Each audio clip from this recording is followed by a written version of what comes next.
পাথারকান্দিতে মন্ত্রী কৃষ্ণেন্দু পালের উপস্থিতিতে 500 জনকে শরীর প্রকল্পের চেক প্রদান।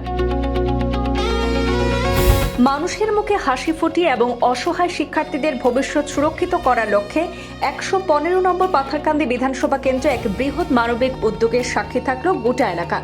মুখ্যমন্ত্রী ত্রাণ তহবিলের শরীর প্রকল্পের অধীনে বিজেপি পাথারকান্দি মণ্ডল এবং লোয়ারপো মণ্ডলের উদ্যোগে আজ পাথারকান্দি সমষ্টিতে 500 জন উপভোক্তার হাতে আর্থিক সহায়তার চেক তুলে দেওয়া হয়। অনুষ্ঠানে প্রধান অতিথি হিসেবে উপস্থিত ছিলেন রাজ্যের মন্ত্রী ও পাথারকান্দি বিধায়ক কৃষ্ণেন্দু পাল। তার হাত দিয়েই এলাকার অসচ্ছল শিক্ষার্থী এবং চিকিৎসার জন্য আর্থিক সহায়তা প্রয়োজন এমন বহু মানুষের হাতে পৌঁছে যায় সহায়তার এই চেক, যা অনেক পরিবারের কাছে হয়ে ওঠে নতুন আশার আলো।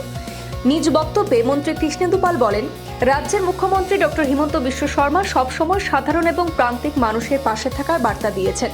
বিপদের সময় মুখ্যমন্ত্রী ত্রাণ তহবিল আজ অসহায় মানুষের কাছে এক শক্তিশালী ভরসার স্তম্ভে পরিণত হয়েছে। মানুষের কঠিন সময় পাশে দাঁড়ানোই সরকারের প্রধান লক্ষ্য বলেও তিনি উল্লেখ করেন এবং এই মানবিক উদ্যোগের জন্য মুখ্যমন্ত্রীকে আন্তরিক ধন্যবাদ জানান। এদিন সাহায্যপ্রাপ্ত উপভোক্তারা আবেগঘন পরিবেশে সরকার এবং স্থানীয় বিধায়কের প্রতি কৃতজ্ঞতা প্রকাশ করেন। অনেকের মতে এই সহায়তা শুধু আর্থিক সাহায্য নয়, বরং ভবিষ্যতের পথে এগিয়ে যাওয়ার সাহস জোগানোর এক বড় প্রেরণা।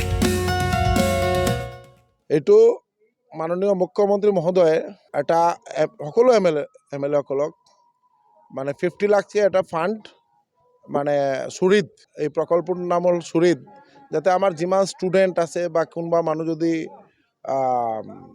ট্ৰিটমেণ্ট কৰিব যায়, তেওঁলোকে যদি ফাইনেন্সিয়েল ছাপোৰ্ট লাগে, এই ফাণ্ডৰ পৰা আমি সদায় মানে সকলো এম এল এ সহায় কৰিব পাৰে, তাৰ একটা ব্যৱস্থা আছে। তো এই বছৰ প্ৰায় 1,25,00,000 টকা মাননীয় মুখ্যমন্ত্ৰী মহোদয়ে সকলো আমাৰ এম এল এ মানে সকলক এটা ফাইনেন্সিয়েল ছাপোৰ্ট দিয়াৰ ব্যৱস্থা কৰা হৈছে। আৰু আমি আজি এই 25 লাখ যিটো আমি এইবাৰ আমি আমাৰ যিমান ষ্টুডেণ্ট আছে তেওঁলোকক আমি এটা ফাইনেন্সিয়েল ছাপোৰ্ট দিয়াৰ ব্যৱস্থা কৰিছোঁ, তেওঁলোকে যাতে ভালকৈ পঢ়িব পাৰে আৰু নিজে যাতে নিজে ভৰিৰ ওপৰত থিয় হৈ মানে তেওঁলোকে যাতে এষ্টাব্লিছ হ'ব পাৰে, তাৰ কাৰণে এই যে আমি ফাইনেন্সিয়েল ছাপোৰ্টৰ ব্যৱস্থা কৰিছোঁ। বিশেষকৈ মাননীয় মুখ্যমন্ত্ৰী ডক্টৰ হিমন্ত বিশ্ব শৰ্মা মহোদয়ক বহুত বহুত ধন্যবাদ আৰু কৃতজ্ঞতা জনাব বিচাৰিছোঁ, কাৰণ মাননীয় মুখ্যমন্ত্ৰী মহোদয় এই যে প্ৰয়াস এডুকেশ্যন ছেক্টৰ বা হেল্থ ছেক্টৰ সকলো ছেক্টৰৰ এটা আমূল পৰিৱৰ্তন হৈছে। আপোনালোকে দেখি পাব যে আমাৰ বিশেষকৈ আমাৰ পাথাৰকান্দি কনষ্টিটুৱেঞ্চিত আগৰ কি অৱস্থা আছিল। ষ্টুডেণ্ট আছিল, স্কুল আছিল, টিচাৰ নাই, 0 টিচাৰ স্কুল আছিল। আজিৰ দিনত আপোনালোকে দেখিব সকলো স্কুলত এতিয়া ষ্টুডেণ্ট এণ্ড টিচাৰ মানে ৰেচিঅ' মেইনটেইন কৰি এপইণ্টমেণ্ট দিয়া হৈছে, যাতে সকলোৱে ভালকৈ পঢ়িব পাৰে।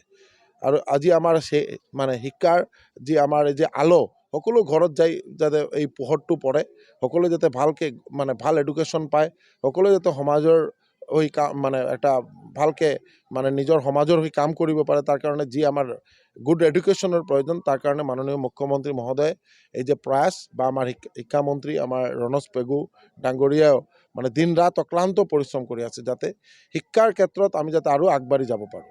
আৰু বিশেষকৈ আপোনালোকে দেখিব প্ৰত্যেকটা স্কুলৰ পৰিকাঠামো উন্নয়নৰ কাৰণে মাননীয় মুখ্যমন্ত্ৰী মহোদয়ে যে আমাৰ প্ৰায় 8 কোটি টকা এটা স্কুলত ফাইনেন্সিয়েলি মানে যিটো ছাপোৰ্ট যে ইনফ্ৰাষ্ট্ৰাকচাৰ ডেভেলপমেণ্ট, এই যে ব্যৱস্থা হাতত লোৱা হৈছে, তাৰ কাৰণে আমি বহুত মানে ধন্যবাদ আৰু কৃতজ্ঞতা জনাওঁ।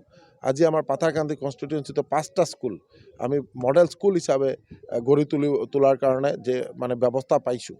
আজি আমাৰ মডেল হায়াৰ ছেকেণ্ডেৰী স্কুলত মানে ছায়েন্স ষ্ট্ৰীম লগতে পুৰা ফেকাল্টি যে ছায়েন্সৰ যি ফেকাল্টি, এই যে ছাপোৰ্ট, কাৰণ আমাৰ পাথাৰকান্দি ছায়েন্স লৈ পঢ়াৰ কাৰণে এই ব্যৱস্থা আগতে এই ব্যৱস্থা নাই।